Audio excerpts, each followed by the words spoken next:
রাত তখন প্রায় 10:30। আকাশে মেঘ জমেছে, মাঝে মাঝে বিদ্যুতের আলো অন্ধকার আকাশটাকে এক মুহূর্তের জন্য সাদা করে দিচ্ছে। ছোট্ট পাহাড়ি শহরের রাস্তা তখন প্রায় ফাঁকা। দূরে কেবল কুকুরের ডাক আর বাতাসে শুকনো পাতার শব্দ। সুব্রত জানালার পাশে বসে চা খাচ্ছিল। সে কলকাতা থেকে কয়েকদিনের জন্য এখানে এসেছে, লেখালেখির কাজ করে। তাই নিরিবিলি জায়গা পেলে তার বেশ ভালো লাগে। কিন্তু এই শহরে আসার পর থেকেই একটা নাম বারবার তার কানে আসছিল, ব্রাউন সাহেবের বাড়ি। লজের বৃদ্ধ কেয়ারটেকার প্রথম দিনেই বলেছিল, রাতে ওদিকটায় যাবেন না বাবু, জায়গাটা ভালো নয়। সুব্রত হেসে উড়িয়ে দিয়েছিল, ভূতের গল্পে আমি বিশ্বাস করি না কাকা। বৃদ্ধ তখন অদ্ভুত চোখে তাকিয়ে বলেছিল, বিশ্বাস না করাই ভালো, কিন্তু সবাই এক কথা বলে না বাবু।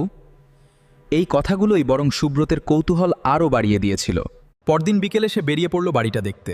শহরের একদম শেষ প্রান্তে বড় বড় শালগাছের মাঝে দাঁড়িয়েছিল বাড়িটা। ইংরেজ আমলের বিশাল দোতলা বাড়ি। দেওয়ালের পলেস্তারা খসে পড়েছে, জানালাগুলোর বেশিরভাগই ভাঙা। লোহার গেটটা আধখোলা অবস্থায় দুলছিল।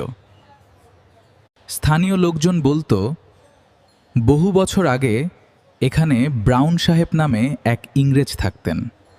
সুব্রত গেট ঠেলে ভেতরে ঢুকল। ভেতরে ঢুকতেই একটা ঠান্ডা বাতাস তার গায়ে এসে লাগল। অথচ বাইরে তখন গরম ছিল। চারদিকে ধুলো জমে আছে।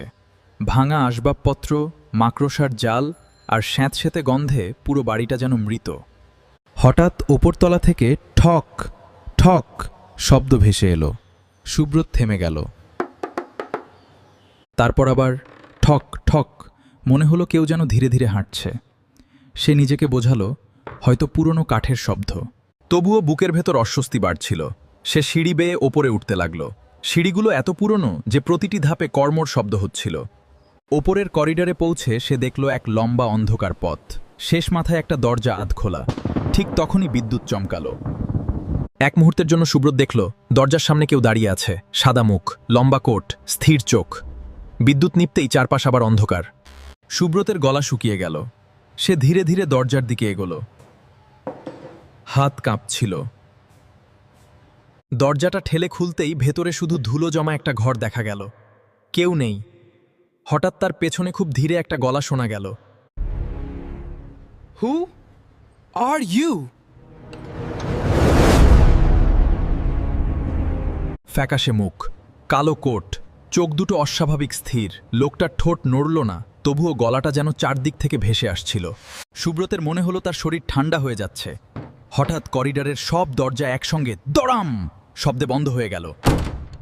বাতাস প্রবল জোরে বইতে শুরু করল।